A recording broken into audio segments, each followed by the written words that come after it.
Salve, salve, gente boa! Eu sou o professor Euclides e essa é a Escola Teófilos. Muito bem-vindos ao nosso canal. Você que está chegando hoje pela primeira vez no nosso canal, não deixe de se inscrever e dar o seu like ou dislike, como desejar. Bom, nós estamos dentro da temática do Pentateuco. Essa é a nossa terceira lição. A temática de hoje são os contos e a história bíblica. Nós vamos estudar hoje a história da composição do Pentateuco.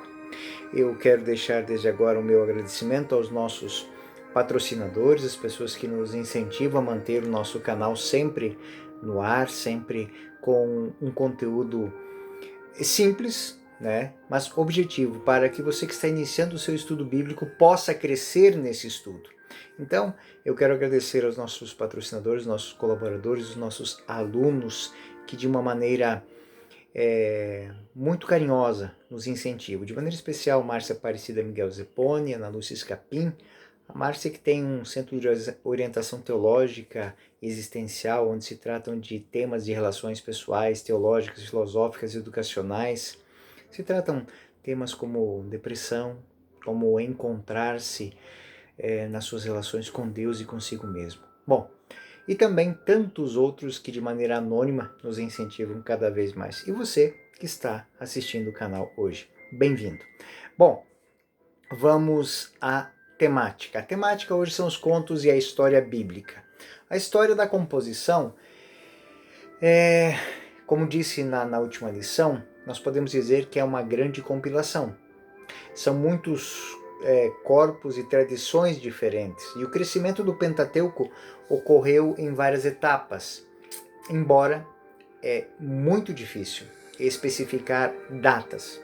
Podemos dizer que as tradições javista e eloísta foram combinadas em Judá no final da monarquia, talvez sob o reinado do rei Ezequias, e isso nós temos até como determinar, porque alguns textos bíblicos, de maneira especial Provérbios 25:1, dão testemunho disso. Lá em Provérbios 25:1 nós vamos encontrar essa seguinte citação: ainda alguns provérbios de Salomão, recolhidos pelos homens de Ezequias, rei de Judá. Então, foram feitas essas compilações dessas tradições e, como podemos dizer, elas foram sendo trabalhadas. Antes do fim do exílio, o Deuteronômio, que é considerado a lei dada por Moisés em Moabe, foi inserido entre o final dos Números e a história da designação de Josué e a morte de Moisés. Isso é testado em Deuteronômio 31 e 34. É possível que esses acréscimos na tradição sacerdotal, ou se preferirmos dizer assim, essa intervenção dos primeiros editores sacerdotais tenha ocorrido pouco depois desse período. Bom, de qualquer forma, a lei de Moisés, que Esdras, no ano de 400 a.C., trouxe da Babilônia, já continha o Pentateuco muito próximo daquilo que nós temos hoje. As relações entre o Pentateuco e os livros bíblicos que se seguem dão origem a várias hipóteses. Algumas hipóteses são até bem engraçadas. Podemos dizer assim, um hexateuco, né, um prototeuco. Então são muitas teses que tem. Alguns, não há muito tempo, alguns autores falam que existe um hexateuco, ou seja, são 6 livros, onde Josué, que hoje está inserido dentro do bloco dos livros históricos, junto com Juízes, ele faria parte da lei, da Torá. Na verdade, existem 3 fontes nele que poderiam credibilizar essa ideia. A javista, a eloísta e a Priester Codex, a sacerdotal, que estão também no Pentateuco.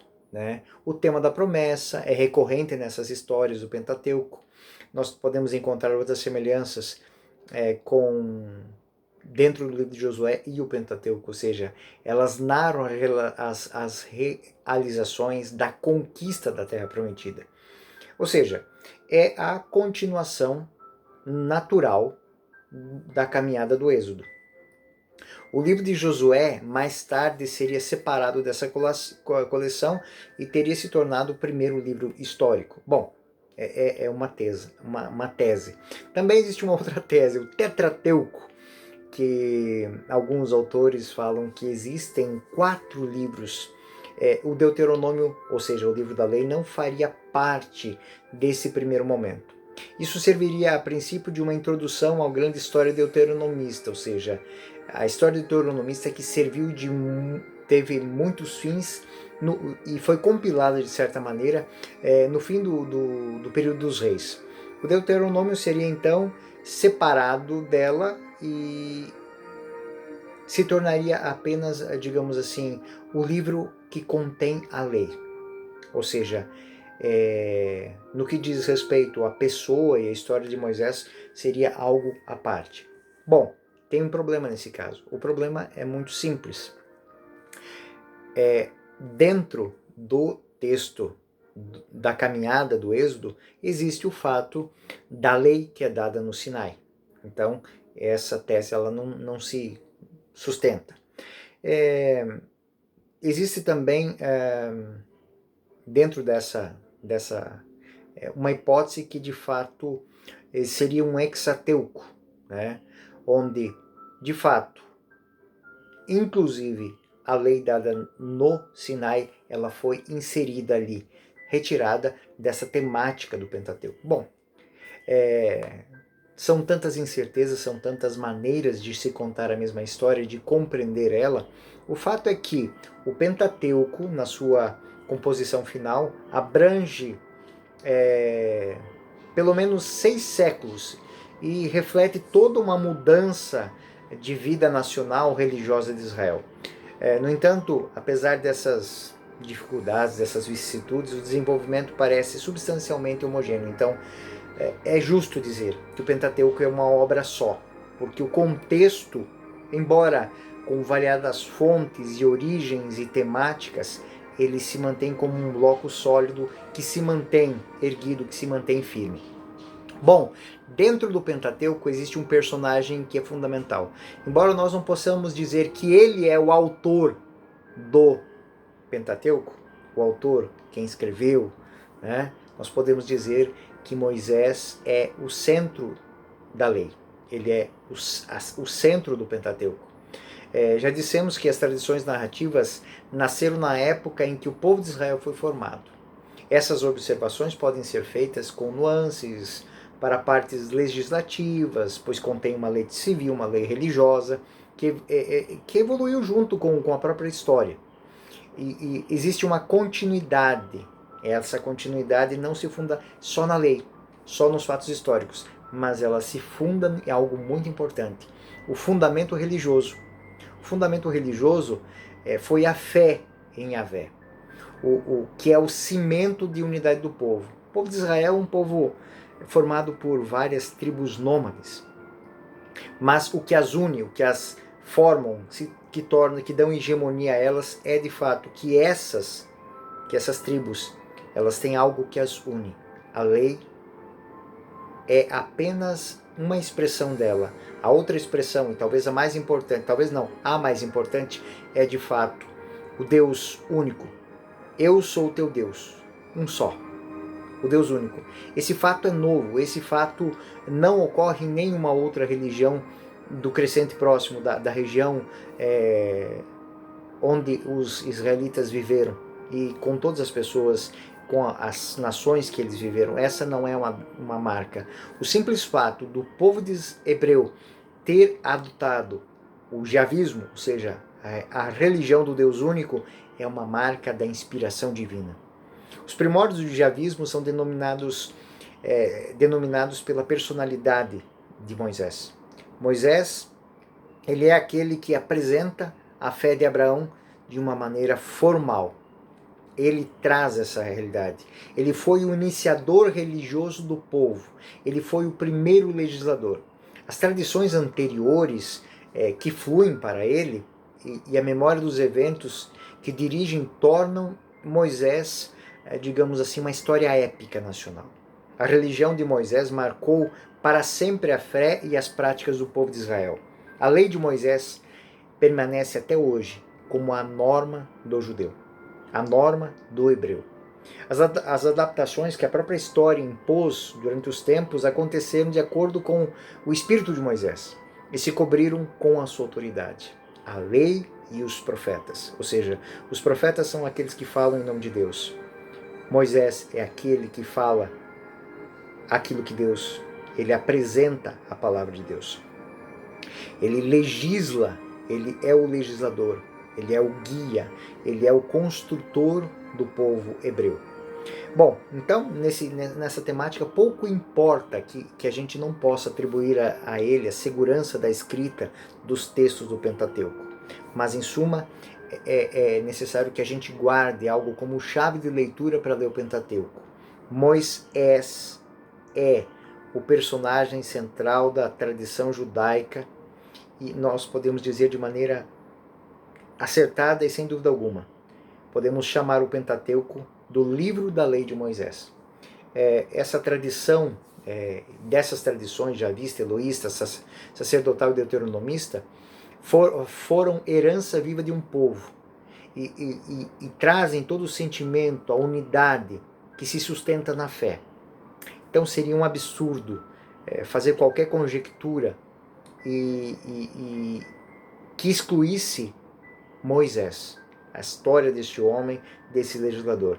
E também, até porque é um absurdo a gente pedir o rigor de um historiador moderno que exigiria certas verdades que a Sagrada Escritura não tem essa intenção de dar. Mas seria igualmente legítimo negar que toda a verdade não se constituísse em algo sólido porque faltassem essas respostas, esses apontamentos históricos. Eles existem, mas não dentro da dinâmica da história moderna. A história de Israel, ela não foi feita para contar cronologia. Ela foi feita para contar a bênção, contar o dom, contar a presença de Deus na história. Então não é o tempo que faz a história para o povo hebreu, é Deus que faz a história. Bom, podemos dizer que tudo isso nos leva a se colocar diante de uma realidade que se chama a história das origens. Os primeiros 11 capítulos do Gênesis devem ser considerados separadamente e a ótica dos 11 primeiros capítulos ela não é histórica, ela é teológica. E se dissermos que essa história ela não cabe aqui, podemos dizer que é a história do ponto de vista da tradição hebraica. Ou seja, toda a história dos 11 primeiros capítulos, elas descrevem algo que para a história hebraica é fundamental. De onde vim, para onde vou, como as coisas transcorreram e por que estou aqui.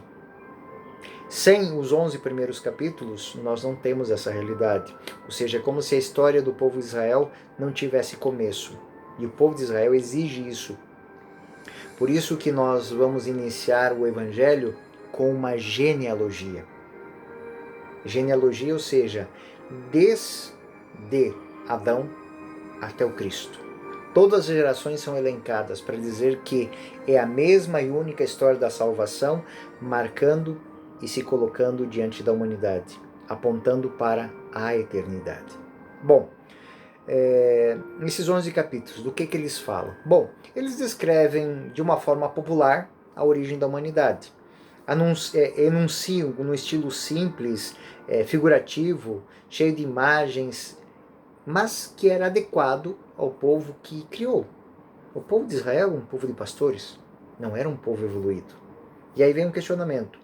Como o povo que fez essa narração cheia de antropomorfismos, cheia de imagens, que na verdade são maneiras de contar uma história quando falta o conceito. Quando falta o conceito. Então, como entender isso? Né? Tem um pelinho aqui no meu olho. Como entender isso sem crer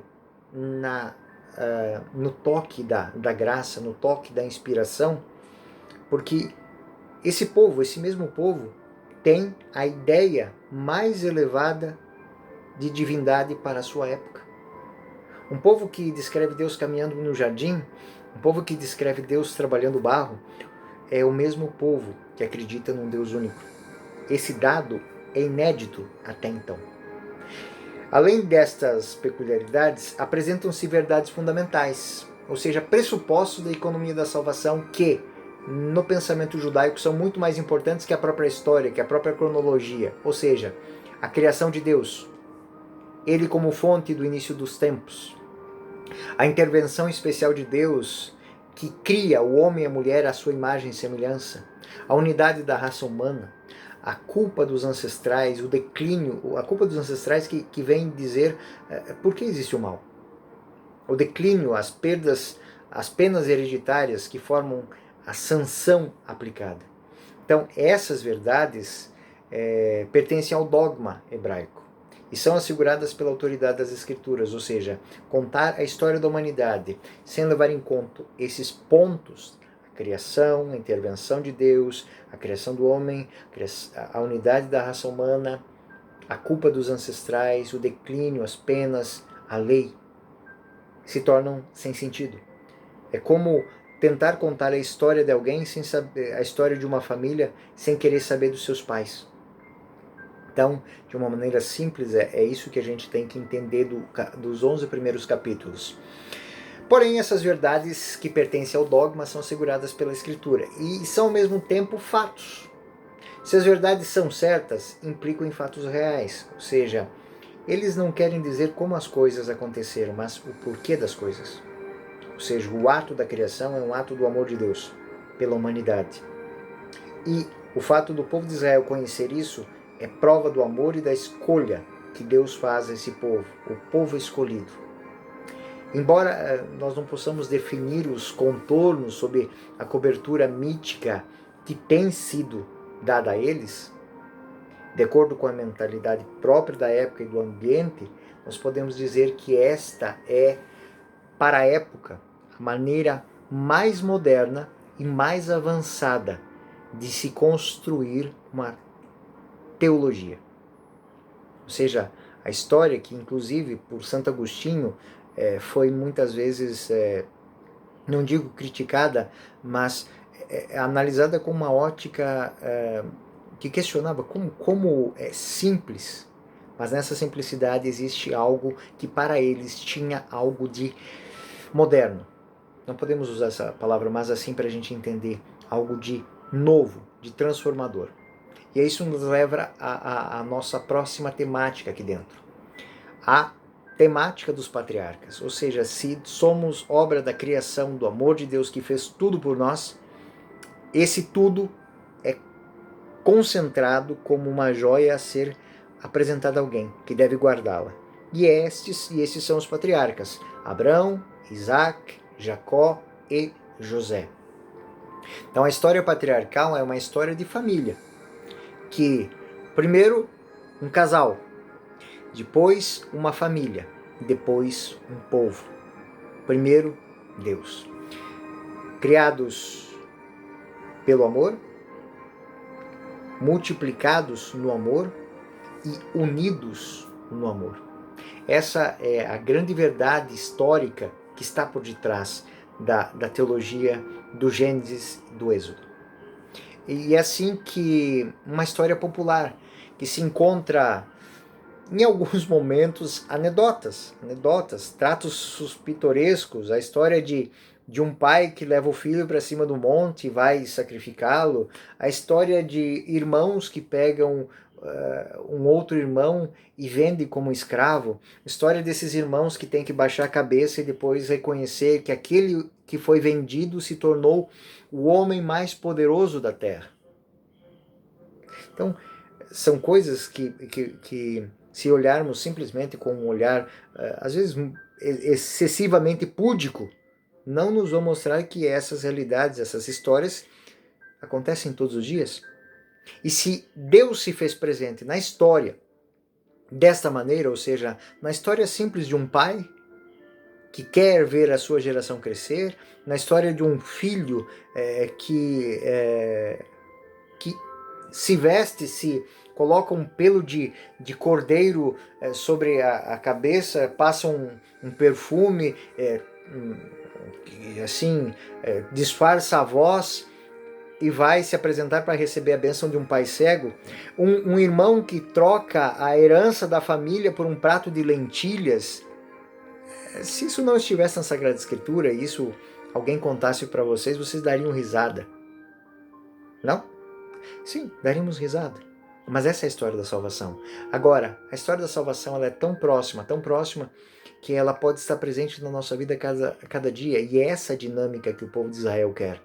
Ou seja, essas histórias, esses fatos, essas narrações são fonte de reflexão para esse povo. Como estou cuidando da bênção de Deus? Como estou cuidando do dom de Deus? Como estou cuidando dos meus dons?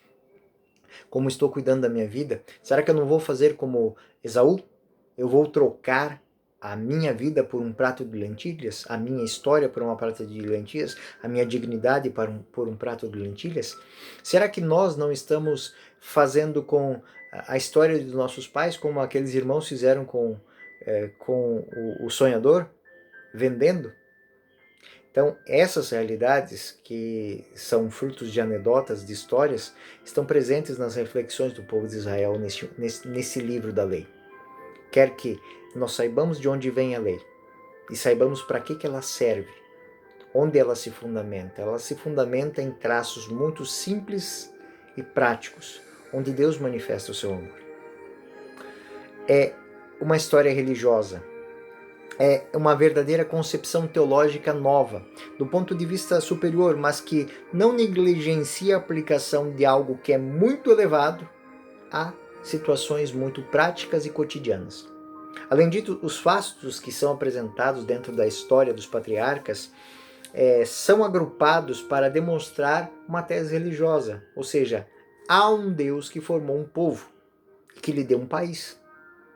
Esse Deus é Yahvé, este povo é Israel, e este país é a Terra Santa. Parece que eu reduzi o Gênesis a essa frase pequena, ou seja, o Gênesis e o Êxodo vão tratar dessa realidade. Deus é Yahvé, o povo é Israel, e o país é a Terra Santa. Deus é a fonte da bênção, esse povo é o escolhido para receber a bênção, e essa terra é a bênção. E esses contos são históricos no sentido que narram eventos reais à sua própria maneira. Reais por quê? Porque eles podem estar acontecendo agora.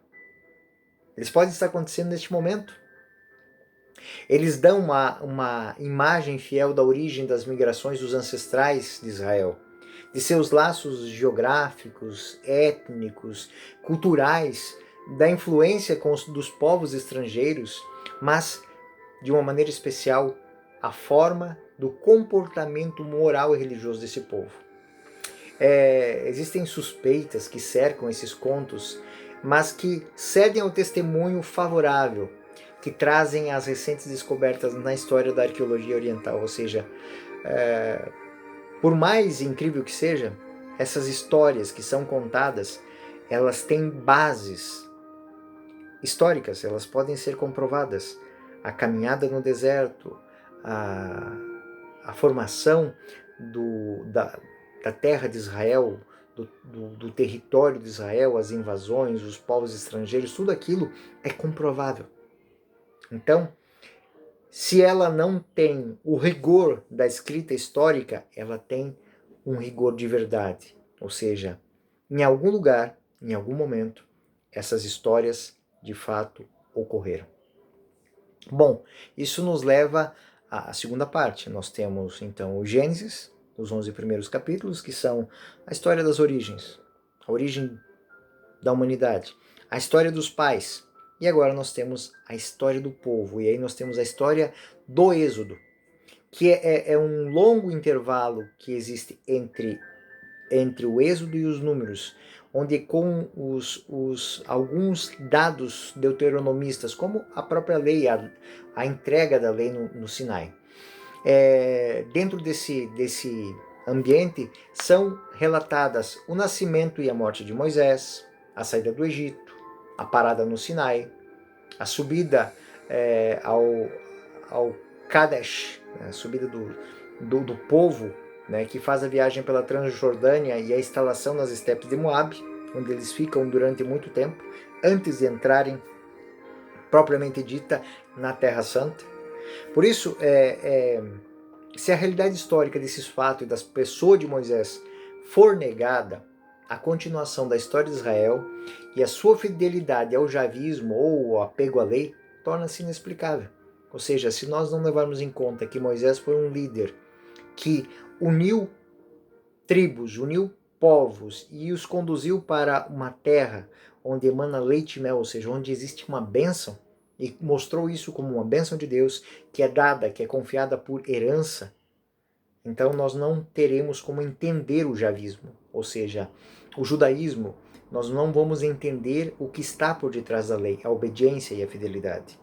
Bom, no entanto, se a gente for pensar, é necessário reconhecer a importância dessas memórias da vida das pessoas, de sua caminhada, porque durante essa caminhada não é só a lei que é dada, se constrói uma história litúrgica, se constrói uma história religiosa, uma história cultural, onde nós temos feitos heróicos como a saída do Egito, a passagem do Mar Vermelho, e que vão desembocar numa história litúrgica, que é a Páscoa. Ou seja, o que a Bíblia diz concorda em termos gerais com os textos de arqueologia ensinam e que nós vamos encontrar em vários livros de história, né?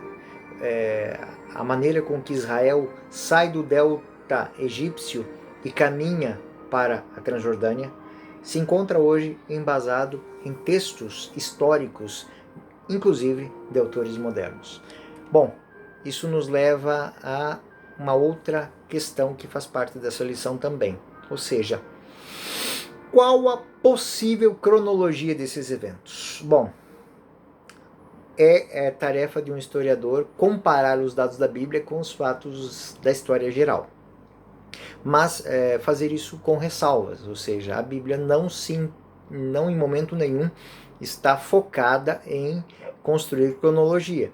Então, nós podemos dizer que se levarmos em conta a história bíblica e as tradições extrabíblicas que trabalham junto, nós vamos dizer que Abraão viveu em Canaã por volta de 1850 a.C., que José fez a sua carreira no Egito e que os outros filhos de Jacó se juntaram a ele pouco depois, por volta de 1700. As datas do Êxodo, né, embora não podemos confiar nas indicações cronológicas de Primeira Reis vêm a ser secundárias e gerarem alguns cálculos artificiais. Mas podemos dizer que o Êxodo, se nos fundamentarmos em Êxodo 1:11, que diz que os judeus trabalharam na construção de Pitom e Ramsés, vão detalhar uma data. O Êxodo, portanto, é posterior ao reinado de Ramsés II, que fundou a cidade de Ramsés. Então, como ele governou entre mais ou menos 1290 e 1224 a.C., digamos que por volta de 1250 foi a saída, foi o Êxodo, a saída do Egito. Essas datas estão de acordo com informações dentro dos livros de história geral, né? Porque eles vão mostrar que o povo de Israel, o êxodo do povo israelita, ele ocorre mais ou menos durante a 19ª dinastia no delta do Nilo. E narram o enfraquecimento do controle egípcio. Os judeus não saíram de lá simplesmente por mão e obra de Deus, não estou desfazendo aqui, não, mas dizendo assim, era um momento propício para que eles deixassem a terra do Egito. Era um momento propício. Era o enfraquecimento do faraó. Então isso tudo vem ao encontro. E podemos dizer que, de acordo com esses indícios da arqueologia, no início da Idade do Ferro coincide com a instalação dos israelitas em Canaã. Então, tudo corrobora para que exista, sim, uma história paralela à história bíblica, que se complementa. Bom, dito isso, nós citamos qual é o período onde que isso ocorre, vamos dizer que o século 13 a.C. Finalizamos isso. Na história bíblica hebraica, dissemos que o Pentateuco é chamado a lei, a Torá, pois agrupam as prescrições de vida moral, social e religiosa do povo. A lei, então, é substancialmente algo religioso. Para nós modernos, a característica mais marcante dessa legislação é o caráter religioso. Ou seja, não são leis que determinam normas sociais propriamente ditas, mas as normas sociais são normas religiosas. São normas religiosas. O povo, alguém para se tornar judeu tem que ser circuncidado. A circuncisão faz com que aquele indivíduo faça parte, mas a circuncisão é um ato religioso, né? Para nós hoje você pega a criança, leva lá e registra, faz um documento, diz quem é o pai, quem é a mãe, e ele faz parte, tem um carimbo, tem um cabeçalho que diz que quem emitiu aquele documento foi a República Federativa do Brasil. Sim, então ele é um brasileiro. Para Israel não existe isso. O que existe é um rito onde o bebê ele é circuncidado, ele tem a marca da aliança no próprio corpo, e a partir daquele momento ele é um verdadeiro judeu. Entendem como é essa relação da lei com a vida do povo? Ela é intrínseca. Não tem como falar de israelitas sem falar da sua religiosidade, sem fazer considerações religiosas. Então, o êxodo, inclusive isso vai repercutir também nos livros históricos, ou seja, a história do povo de Israel é a história de um povo que crê em Deus.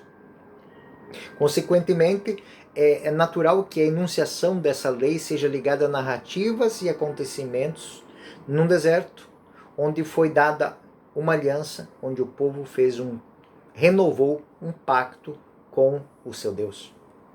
E, embora nós vamos estudar aqui mais um pouquinho ainda, houve evolução, ou seja, essas leis que foram dadas no deserto foram dadas a um povo que faz uma caminhada, que vem de uma cultura, que tem marcas de uma cultura estrangeira, mas que ao entrarem na terra prometida precisam fazer uma purificação.